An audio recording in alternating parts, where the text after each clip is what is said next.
Olá, pessoal! Hoje eu e a Leila vamos apresentar o módulo 6, que é leitura de patentes. Bom, então a primeira competência, né, que você deve ter é saber ler as patentes. Qualquer pessoa física ou uma instituição que deseja patentear uma invenção precisa saber ler um documento de patente, né? E a gente vai mostrar para vocês como que se faz isso. A gente vai disponibilizar para vocês um material que tem 7 dicas práticas de como faz para ler, né? Quem fez esse material foi a Leila. Ele tá bem completinho, bem fácil de ler. A gente vai mandar para vocês no grupo do WhatsApp. Então, aqui a gente vai trazer um resumo para vocês desse material, tá?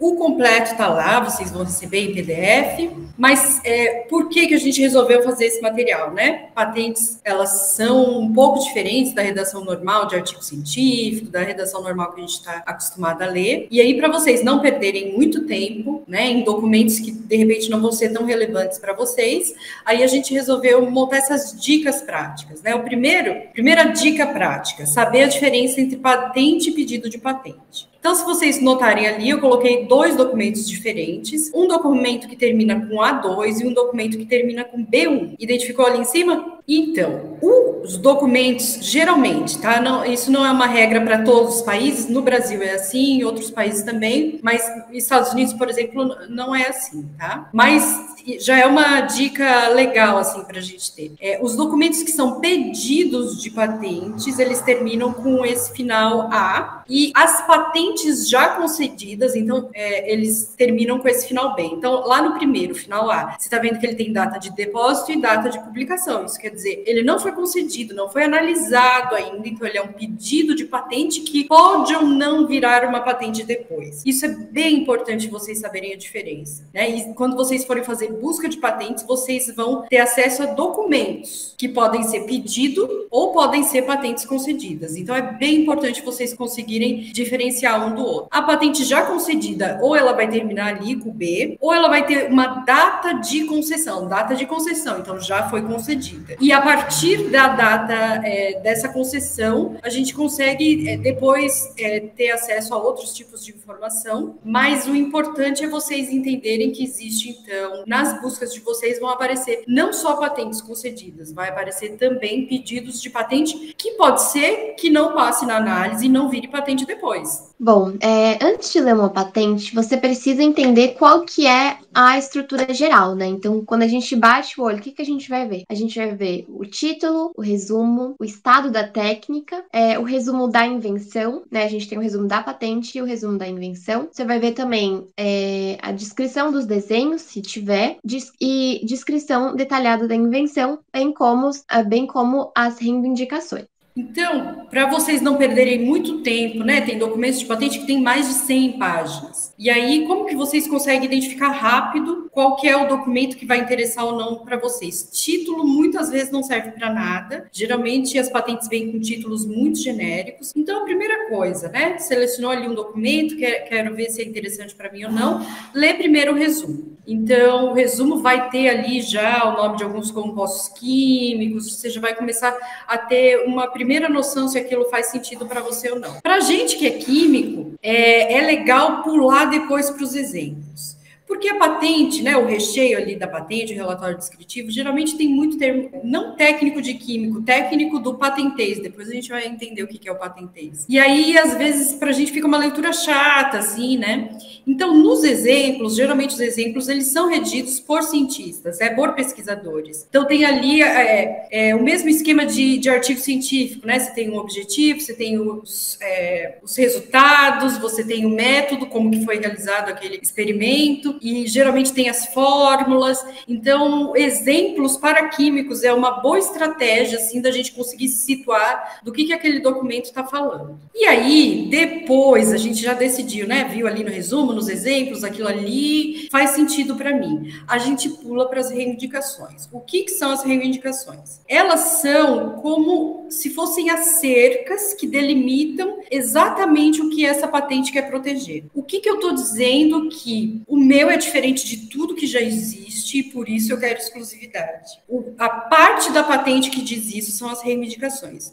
As reivindicações são, então, frases, né? Depois, quando a gente for lá para o módulo de redação de patentes, eu vou mostrar como que escreve reivindicação, mas são frases que delimitam exatamente o que eu estou dizendo, que o meu é diferente de tudo que já existe. Então, às vezes, eu tenho uma patente assim com 80 páginas de relatório descritivo, mas eu tenho só 4 reivindicações. É interessante eu ler as 80 páginas, mas se eu for direto para a reivindicação, eu sei exatamente o que ele está dizendo, que o dele é novo, que ele está dizendo que nunca ninguém fez aquilo e que ele é a primeira pessoa no mundo que está fazendo aquilo. Tá? Então, é bem importante ler as reivindicações e depois conferir as datas também, né?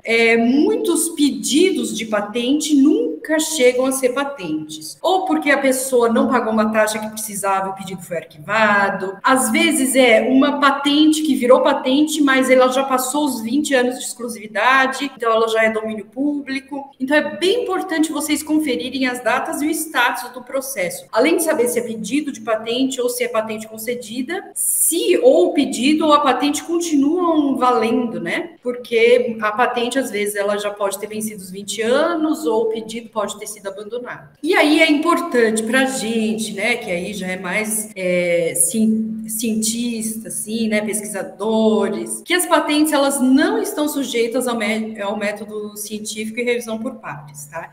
Então, quando você lê um artigo científico e você vai ler uma patente, você pode achar estranho. Ah, mas aqui não tem dizendo materiais e métodos com precisão, né? Aqui eu não estou dizendo exatamente que tipo de curva de calibração que eu usei, né? Então, na parte principalmente de resultados, né? Ali nos exemplos, você pode achar um pouco estranho ler, porque vai estar bem resumido mesmo. Provavelmente uma tabela com valores, sem muito dizendo qual foi o equipamento que eu usei, qual a precisão do método, né? Então, eles são mais... E é assim mesmo, tá? Patentes, a gente tem esse tipo de resultado de forma mais resumida mesmo. E que tal a gente ler uma patente importante na história da química?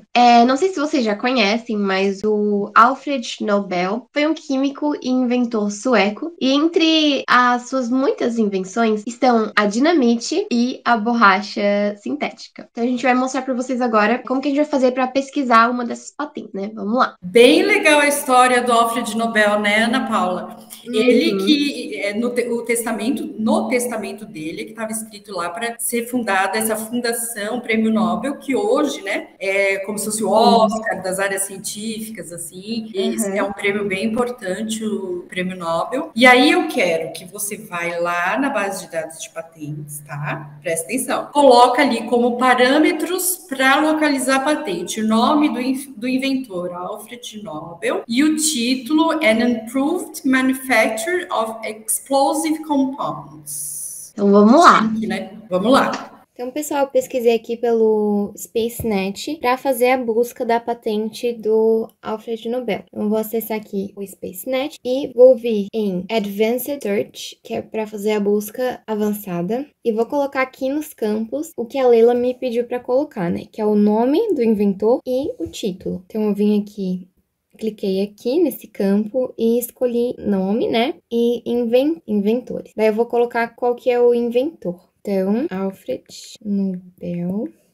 E aqui embaixo já tá dizendo título, né? Então, eu vou pesquisar o título, que é An Improved Manufacture of Explosive Compounds. E daí, eu vou clicar em pesquisar.